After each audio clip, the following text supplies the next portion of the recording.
And breaking right now here at 6 o'clock, the possibility of Chapel Hill Bill is looking more possible than ever before. Hello, and thank you for joining us. I'm Dan Haggerty. And I'm Deborah Morgan. NFL reporter Adam Schefter just posted this on social media saying UNC and Bill Belichick are finalizing a deal. We have team coverage beginning with WRL's Pat Welter. Pat, what are your sources telling you? Well, I'll tell you what, it was a long, drawn-out negotiation. You see the news there from Adam Schefter. I just reached out to Athletic Director Bubba Cunningham for confirmation, and a source is telling me that the emergency board meeting to approve the contract is expected to be scheduled for 9 a.m. tomorrow. So the deal going to be worth reportedly 3 years, $30 million, according to The Athletic. Mac Brown was making $5 million for context, so a significant increased investment in the football program here for UNC. The negotiation reportedly dragged out over a role for Belichick's son, Belichick's salary, and his staff. And I got to say, this is a landmark day for Carolina football, who replaces one legend with another. We're still waiting on the official announcement here, but time is of the essence right now. The transfer portal is open. Bill Belichick, time to get to work. Thank you to Pat. Well. All right, sports investigative reporter Brian Murphy joining us now. So this is all breaking. This is all brand new. We heard what Pat just had to say. What is next now? We have to think about money, NIL, the role his son is going to play. So much to think about. Yeah, you just heard Pat say a 3-year deal worth $30 million. That is a significant increase in what UNC has been paying its head coach, who was paying Mac Brown about $5 million. I want to see how much the NIL budget is going to be. I want to see if Belichick is going to have separate staffs for recruiting and for coaching. Is his son, who is the defensive coordinator at the University of Washington, coming to Chapel Hill with him? This is such a monumental change for Carolina to go in this direction.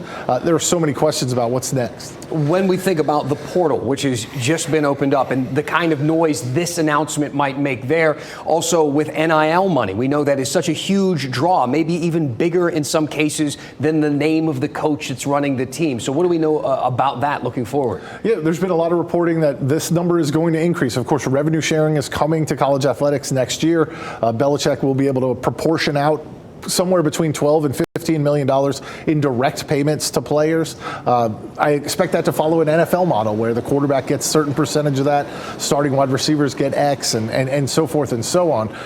The biggest question, I think, what will this mean for the level of interest in Carolina football? Are we going to see donors open up their wallets? Are we going to see fans purchase tickets? That's one way to generate the kind of money that we're talking about for NIL, for transfer portal, for all that stuff, to pay this salary. I mean, it's really on Carolina fans now to see how much money they can generate. Personally, do you feel like you can take a breath now a little bit? This guy has been on his phone nonstop, talking to sources, hitting up text messages to people. We thank you for your reporting, Brian. Appreciate it, Deb. It's a lot of money going to players. That's just unbelievable. Thanks, guys. Monica Casey is in Chapel Hill now. Monica, you spent some time today talking with students about all the possibilities. Yeah, Deborah, this campus has a lot of cautious optimism right now. Students kind of on the fence about this decision. Some have concerns about Belichick's age and his lack of coaching at the college level. Others believe this move is going to put UNC football on the map in a way that it hasn't been before. It would be super cool because this is a sports school, and just seeing what's going on with women's soccer and basketball and stuff. I think just bringing more to sports at UNC would be really cool. He is just old as well, so that's also another issue. Maybe having a younger coach who could help stay longer with us, help grow with the team as well. That could be a possibility. Those students also tell me Belichick's national profile could help with recruiting and transfers. Everyone that I spoke with today, though, did agree this move on UNC's part, this big hire, shows a commitment to athletics.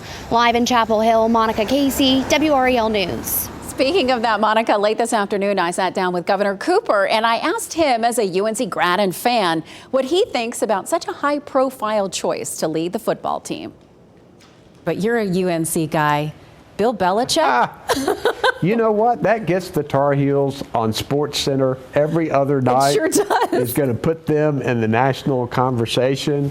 I don't know what the terms of the contract are and all of that, but it'll have people talking about Carolina football. And usually when you talk about sports, you're talking about Carolina basketball or Carolina women's soccer or Carolina women's field hockey. But Carolina football hasn't gotten the attention lately. So it'll be interesting to see how this works out, if it in fact does, because I don't know for sure yet as we sit here and talk right now. Follow our coverage of the UNC coaching search, including the history of UNC coaches, the current contenders, and their backgrounds on WREL.com. Just search UNC.